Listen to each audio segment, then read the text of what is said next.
entities, and they told him that they were preparing for an intergalactic war with God, and that they were going to win. What happened was they opened up this portal, they created a rift, and entities began to come through. Not just this Whore of Babylon being birthed, but other entities. The federal government at the highest levels have known that these are not space aliens, that these are entities coming from another dimension. They wanted a non-aggressive resistance to what was taking place, because they saw that when a man or a group of men began to communicate with these entities, the hunger for power gets greater and greater and greater, and then you're no longer trying to get answers, you're now wanting to ask them to give you blessings.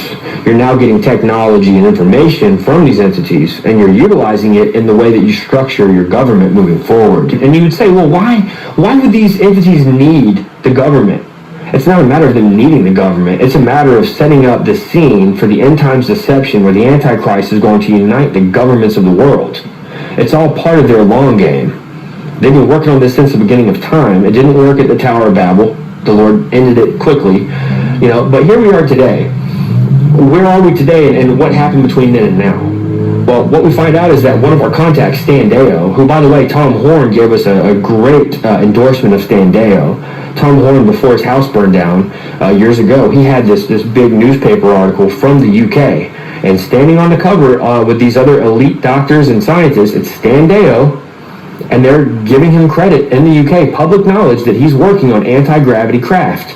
Now, the film that we did called The Hollow Earth Chronicles, we did a whole segment in that film on Operation High Jump. This was a joint task force between the American government, the British government, and the Australian government, headed by the US and Admiral Byrd. They go down to Antarctica in what turns into a UFO battle. And their big plan got cut in half, and they had to come home early because we lost men, we lost ships. There's stories of UFOs coming up out of the water and just cutting ships in half with laser. I mean, just crazy stuff that you only see in movies. What's fascinating about this is that this was a joint task force with those same three governments that are now working together with Stan Deyo, the British, the American, and the Australians, working together on alien technology yet again, years after Operation High Jump happened. Stan Deyo